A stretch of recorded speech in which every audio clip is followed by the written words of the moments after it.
Hey everybody, Bill 1911 here. Hey, today we're going to look at a couple of guns that come out of World War II Germany. The first one we're going to do is the German Luger, okay? The second one we're going to do is the Walther P-38, also another pistol that was used in World War II. This one is a newer model. It's got some features in it that are a little different, but it's basically the same gun. So we're going to start out with our German Luger. Okay.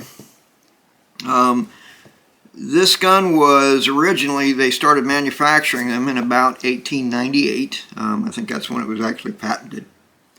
In the year 1900, the Swiss Army adopted this as their firearm. I mean, they formally adopted it in 1900.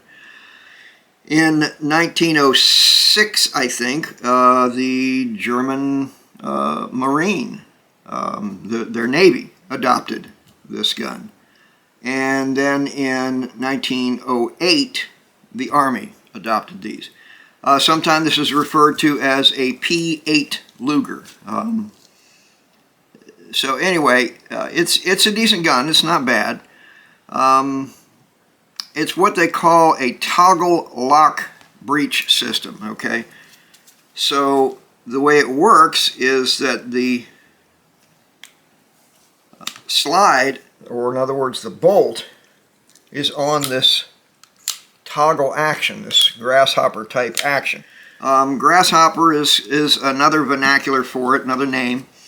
I'm going to use the magazine to lock this breech open because this does not have an external slide lock. It won't lock up or lock open unless it's empty magazine in it. Okay, so now once we've done that, we've got it open. So you can see it kind of has some angles that would be reminiscent of a grasshopper, and that's where that name grasshopper action comes from. This gun will pinch you. So you want to be careful with it. It can pinch the dickens out of you. Now, there is one other thing I wanted to show you about this, and that is that when you chamber around with this thing, when you pull it up, pull it back all the way, make sure that you pull it back all the way and then just let go of it. Let it close, because this gun can do that and stay partially open. All right? If this is up, it's not going to fire. So you need to just turn loose, let it click shut, okay? It's the way it was designed. So the way to take this apart, okay, this button right here on the front, I will try to show you right here, this is the disassembly lever. Now it's very stiff on this gun. And I don't know if that's just this individual Luger or if they're all like that, but this one I have a hard time getting that to rotate. You're going to want to press the barrel backward a little bit, okay? Once it comes off of that seated position, this lever will move, okay? And again, it's just stiff as a board. See if I can get a hold of something with it to move it. Okay, once you get it started and you get it away from the frame, you can get it rotating, okay? Again, you're going to have to pull back on the action to get that lever to go. If it's up against, it's just too stiff to turn. Okay, once you rotated it down, all the way down, the whole action, okay, will slide off once you take this side panel out of it, okay? And that side panel hooks there and sticks through here, okay? But once that's out of the way, like that, whole thing slides right off. Okay, so once you've got that off, in order to take the rest of this apart, there is a pin. Okay, now this pin goes right through here. All right, now it only goes in and out in one direction. Okay, so I'm going to press it open a little bit and show you on this side there's a little shoulder right here on this pin that only allows the pin to go in so deep, okay? So we're going to move that open, okay? And once we get it pushed open, okay, we take the pin out.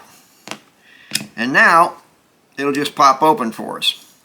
So in order to get the bolt the rest of the way out, we have to lift up on the action and slide the bolt right out the back, okay?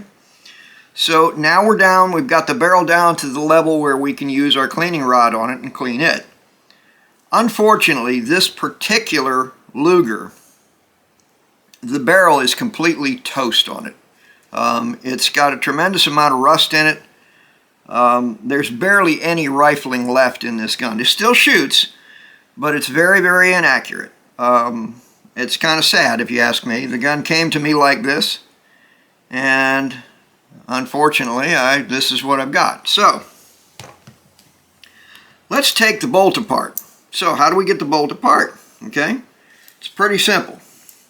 We're going to lay it in our hand like this. We're going to take our thumb and press on the front. Now that's going to kind of scissor this open a little bit. We're going to take our screwdriver, okay, and we're going to put it right in that slot right in the center of here, okay. I'm going to try to show this to you this way so that you can see it a little more clearly, okay. We're going to take that screwdriver and we're going to press in and rotate it, okay, until it comes out. And this one's going to argue with me, of course. Okay, come on, you. Come out of here. Okay, there we go. Now I got it. All right. So,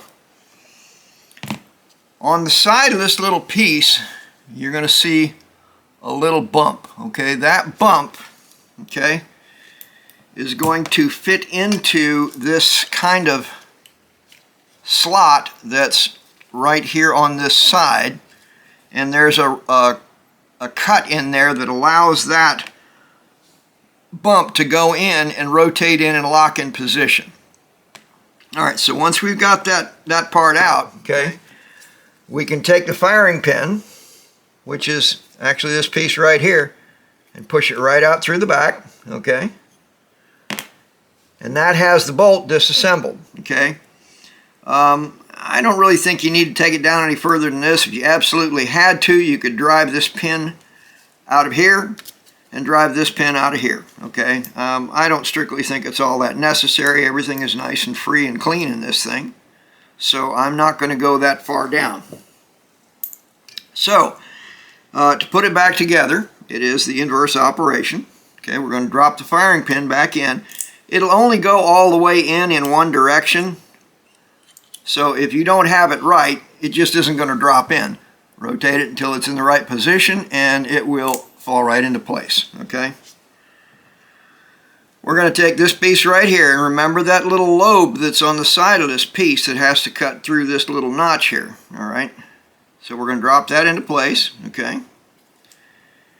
And we're going to take our screwdriver and we're going to push it forward into the slot, okay, and then rotate it 90 degrees.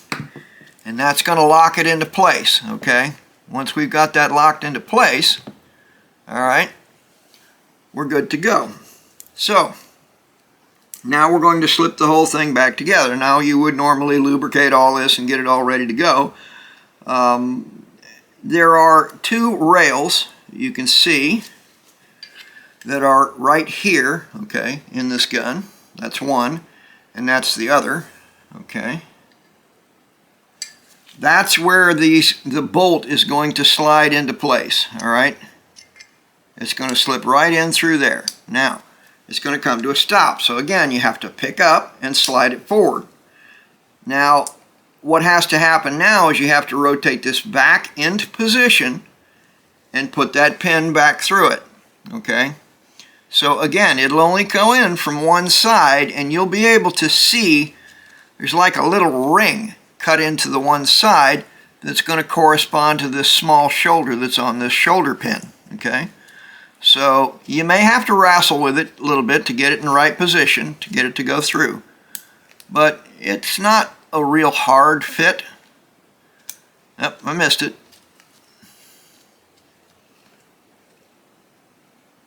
It's just a little bit cumbersome, okay? One of the things that makes it easier is if you pin the barrel like that down to your mat, okay? and you can get a little bit better mechanical advantage on it like that.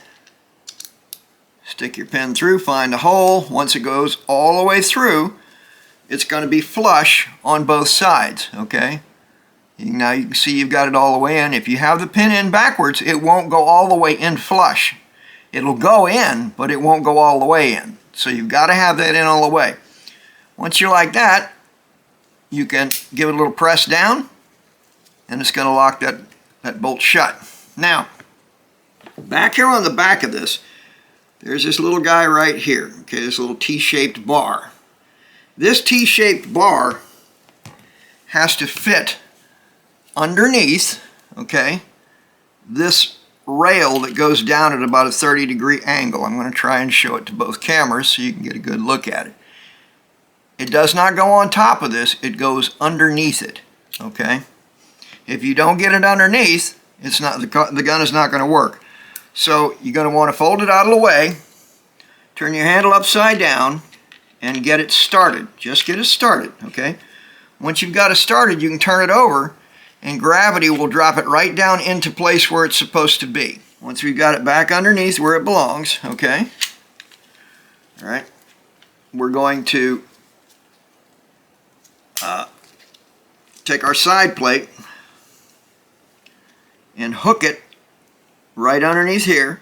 We're going to hold that down, okay?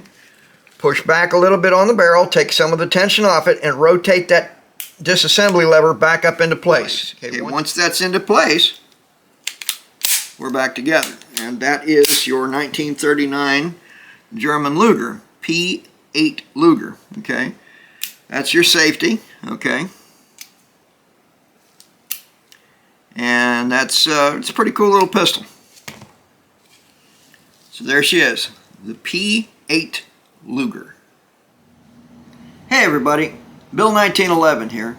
If you found this video to be helpful and informative, don't forget to like us, and please subscribe, and by all means come to visit us at askbill1911.com.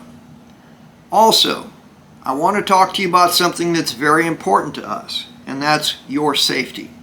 So please, don't try any of the things you see on our videos until you have thoroughly reviewed and understood our safety procedures.